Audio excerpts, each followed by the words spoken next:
Ok, merci beaucoup. Merci beaucoup Clémence de l'invitation. Comme d'habitude, c'est toujours un plaisir d'être ici. Et puis pour vous parler des mélanomes. Alors c'est vrai qu'une des questions qu'on me pose souvent, c'est névus, suspect, pas suspect, qu'est-ce que je fais, est-ce qu'on te l'envoie, donc je t'ai promis une conférence au bord de la piscine là-dessus. Mais moi j'aimerais bien au soleil.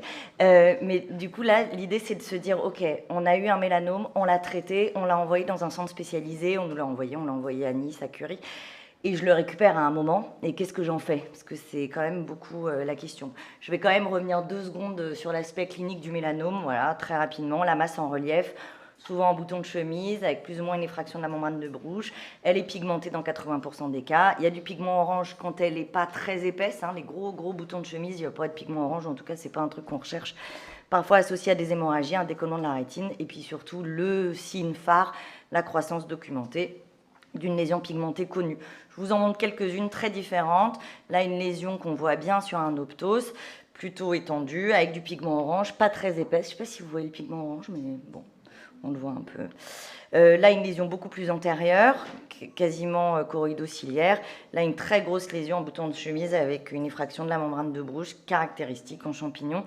Et sur un cliché grand champ, maintenant, on a l'intégralité de la lésion, même si ce n'est pas utilisable en traitement. Et encore une lésion très typique avec un décollement de rétine périlésionnel associé. Alors, le traitement, puisque c'est quand même déjà le premier truc en ville, qu'est-ce que vous allez leur dire aux patients ?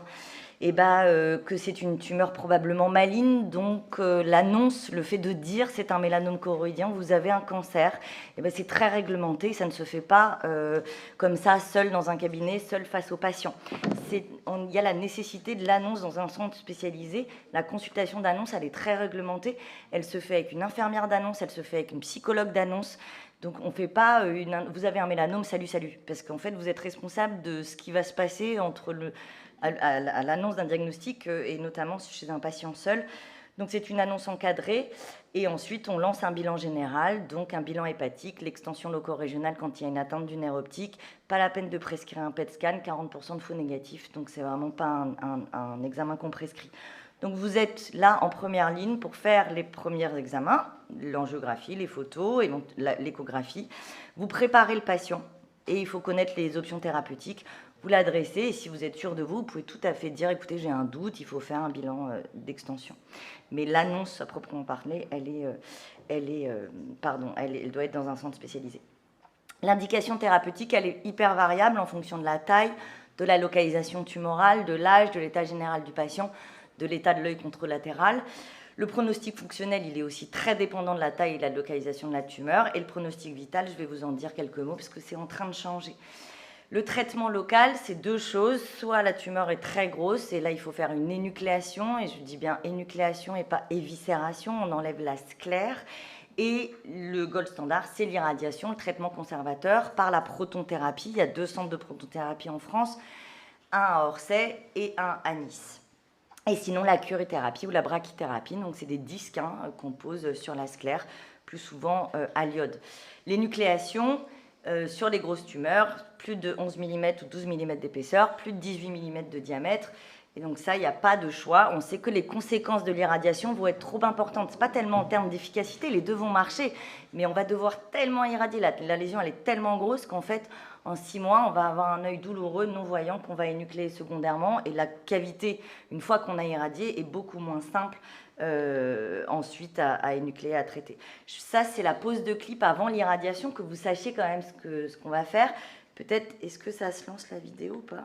Ouais, juste vraiment quelques secondes, en fait, on pose des clips de tantale à la sclère avec un fil non résorbable et après avoir transilluminé la lésion. Donc ces clips de tantale, c'est un métal précieux. Les patients, ils peuvent avoir une IRM, ils peuvent passer un portique d'aéroport et on n'a pas besoin de les enlever. On les garde à vie. Ensuite, on fait un repérage et c'est ça, la protonthérapie, c'est pas rien d'être au bout d'un énorme accélérateur de particules avec un masque. On ne doit pas bouger pendant 1 minute. Mais ça se passe bien. Et ça, c'est le disque diode. Les patients chez qui on va mettre un disque diode dans des chambres particulières, parce qu'il faut limiter l'irradiation autour. Qu'est-ce que vous allez devoir dire aux patients ? Que le contrôle... Oui, j'écris en écriture inclusive, c'est comme ça. Excellent contrôle local. 97% de contrôle local. Les complications post-radiques, ça dépend du volume irradié. le syndrome de tumeur toxique, la cataracte, le syndrome sec, la maculopathie, la rétinopathie radique, la neuropathie radique. Qu'est-ce qu'il faut leur dire? Il faut leur dire que ça va diminuer lentement. Que, en fait, la radiothérapie, ça ne va pas enlever la tumeur et que vous allez assister à une décroissance très lente de la taille tumorale. Vous voyez ici un patient, et là on est 1 an et demi après, il y a toujours la lésion, il y a un osurdex dans la cavité, je vais vous l'expliquer, mais en tout cas ça diminue lentement et que ce n'est pas un mauvais signe que ça diminue lentement, parce que du coup ça veut dire qu'il n'y a pas beaucoup de mitose et que c'est un bon signe. La complication à laquelle vous risquez d'être confronté, c'est le syndrome de tumeur toxique. Le facteur de risque, c'est une grosse lésion, un décollement de rétine associé. Et le risque, ça c'est une tumeur qui va donner un syndrome de tumeur toxique. En fait, c'est une libération massive de VEGF et de facteurs inflammatoires qui donnent en fait au moment de l'irradiation. Et donc vous allez avoir un décollement de rétine total et très facilement un GNV. Aujourd'hui, on anticipe en faisant dès la fin de l'irradiation, donc vraiment le 4e jour de la protonthérapie. La protonthérapie, c'est 4 jours, mardi, mercredi, jeudi, vendredi. Et dès le vendredi soir, injection intravitréenne d'anti-VEGF, voire de corticoïdes associés très rapidement, et des anti-VEGF jusqu'à ce qu'il n'y ait plus de décollement de rétine. Avant, on faisait des endoréséctions, chirurgie compliquée, une courbe d'apprentissage compliquée. Ça fonctionne, mais ça fonctionne aussi, et c'est mieux toléré. La rétinopathie radique, je vais aller plus vite, c'est une vasculopathie occlusive progressive. Le risque, c'est aussi le GNV. En fait, ça ressemble à des occlusions veineuses radio-induites. Et donc, c'est à peu près le même traitement que les occlusions veineuses, sauf qu'en fait, vous les voyez apparaître au fur et à mesure après l'irradiation. Donc, vous voyez des territoires non perfusés post-irradiation, des néovaisseaux pré-rétiniens. Et donc, il faut absolument traiter et surveiller ces patients. On a des constrictions artériolaires progressives, des constrictions veineuses progressives. On voit bien aussi en OCTA l'extension des territoires de non-perfusion sur des OCTA plus grands champs. Le facteur de risque, c'est l'épaisseur, le diamètre, la localisation postérieure, et puis surtout les autres facteurs de risque cardiovasculaires, notamment le diabète et l'hypertension artérielle. La maculopathie radique, vous allez aussi être confronté à ça, des grandes plages d'ischémie, des œdèmes maculaires. Ça ressemble un peu aussi aux pathologies dues aux occlusions vasculaires veineuses rétiniennes. Et puis vous voyez les progressions en OCT et en angiographie. Et la papillopathie radique également. Alors ça, c'est plus compliqué à traiter, puisqu'une fois que le nerf optique est complètement atteint, on n'a plus beaucoup de solutions.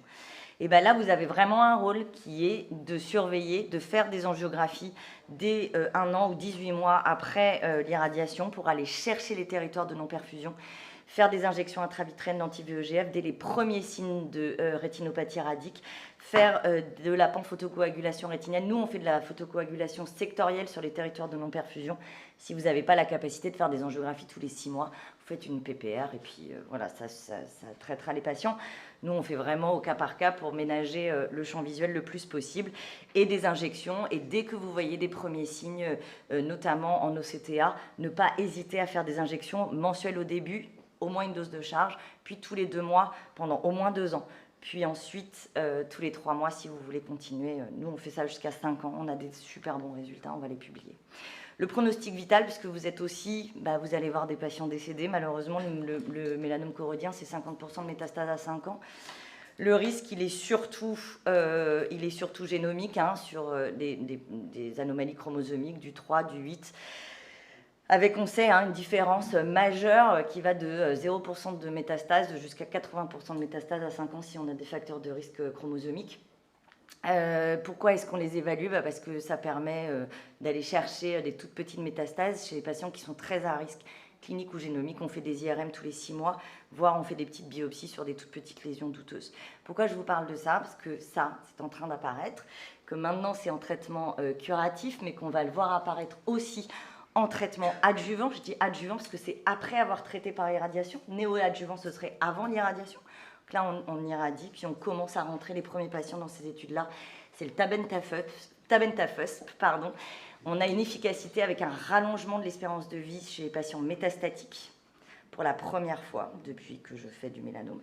Et les premières études sortent sur le traitement en adjuvant, avec un allongement de l'espérance de vie et surtout de l'intervalle libre sans métastase. Donc voilà, en centre spécialisé, nous on est responsable de l'annonce, vrai, encadrer de la chirurgie, la pose de clip, l'énucléation, de l'irradiation, du contrôle, tous les 3 mois pendant 1 an, tous les 6 mois pendant 5 ans, échographie B, échographie hépatique ou imagerie par IRM et imagerie de la rétinopathie radique. Tous les 6 mois, imagerie hépatique, tous les ans jusqu'à 10 ans, écho B. Et on commence à partir de 2 ans ou même 1 an à faire une alternance avec l'ophtalmologiste de ville. Quel est votre rôle? Le diagnostic initial, le bilan initial, nous l'adresser dès que vous avez un doute. Vous êtes en première ligne du lien psychologique avec le patient. En général, il vous appelle parce que nous, on n'a pas réussi à le convoquer dans la semaine, dans les 2 semaines. Dites-leur, c'est pas grave, on n'est pas à 2 jours près.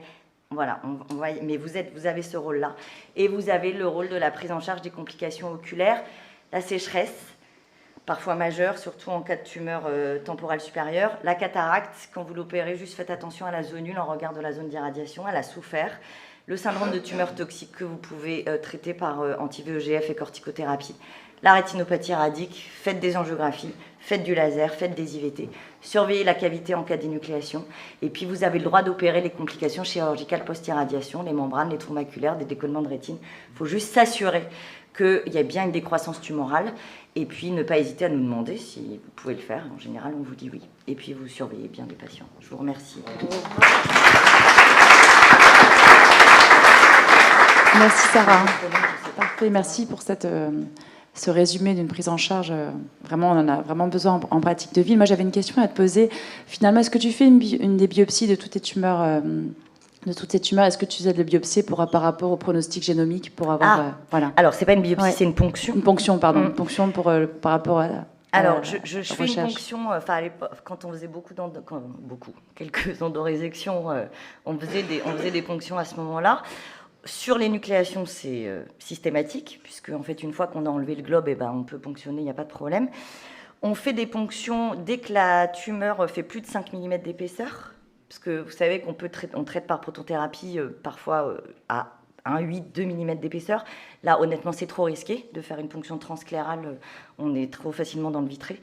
Donc, dès qu'il y a plus de 5 mm d'épaisseur, oui. Après, transillumination de la lésion. Après, il y a eu un moment où, comme on n'avait pas de traitement adjuvant qui fonctionnait, faire une ponction, et comme on a eu quelques cas d'extériorisation avec d'extension de la tumeur dans l'orbite, et là, ça se finissait par une exentération. Donc il y a eu un moment où on a un peu calmé, mais maintenant que les premiers papiers arrivent sur le traitement adjuvant, oui, il y a un réel intérêt à ponctionner et à proposer un traitement, c'est-à-dire de faire un geste invasif quand il n'y a rien à faire derrière, non. Là, oui, on recommence à le faire, donc c'est une ponction avec un point de colle derrière pour limiter l'extension. Et on irradie le territoire ponctionné. Oui, Sarah, oui. Il me semble, si j'ai bien suivi les choses, que tu as inauguré un service d'oncologie au 15-20, si je ne me trompe. Est-ce que tu peux nous parler de Enfin, si on doit orienter un patient, est-ce qu'on l'oriente au 15-20, au centre d'oncologie? Est-ce qu'on te l'adresse? Est-ce que tu le prends en charge depuis le début, depuis le diagnostic réalisé et le suivi? Ouais. Peux-tu nous dire quelques mots là-dessus? Ouais, alors assez facilement, si vous voulez adresser un patient, c'est oncopole@15-20.fr. Voilà, et vous avez une réponse assez rapide.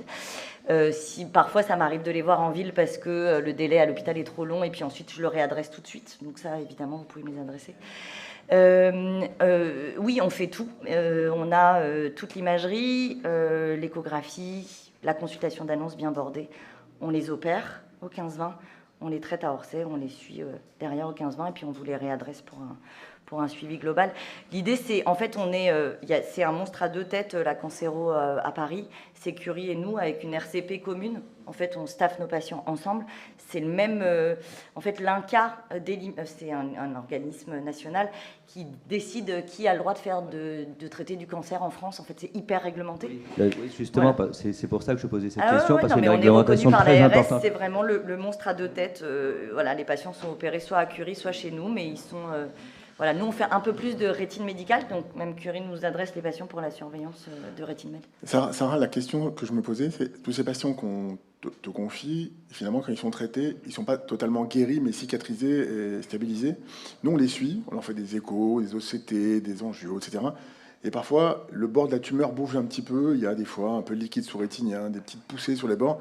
Est-ce que c'est des patients qu'on va vous réadresser, que vous avez parfois retraités, sur lesquels vous avez considéré qu'ils ont des inflammations de bord, de bordure? sur lesquels tu as dit faire PPR, IVT, etc. Est-ce que la question sous-jacente, est-ce qu'il t'arrive, pour des patients traités par mélanome, retournés en ville, revenus à l'hôpital, de refaire une irradiation où finalement 99% des patients irradiés une fois Orsay ne le seront plus du tout à vie? Alors vraiment, le taux d'efficacité locale, on est entre 97 et 98%. Okay. Ce qu'il faut évidemment surveiller, c'est parfois on a une petite lésion à distance qui apparaît. C'est comme une métastase intraoculaire. Il peut y avoir une extension des bords. En fait, on traite avec vraiment une limite, une marge de sécurité d'1,5 mm au-delà de la tumeur. Donc en général, on est bon sur l'irradiation, mais parfois sur les bords de la lésion, surtout quand, quand on transillumine à travers la cornée.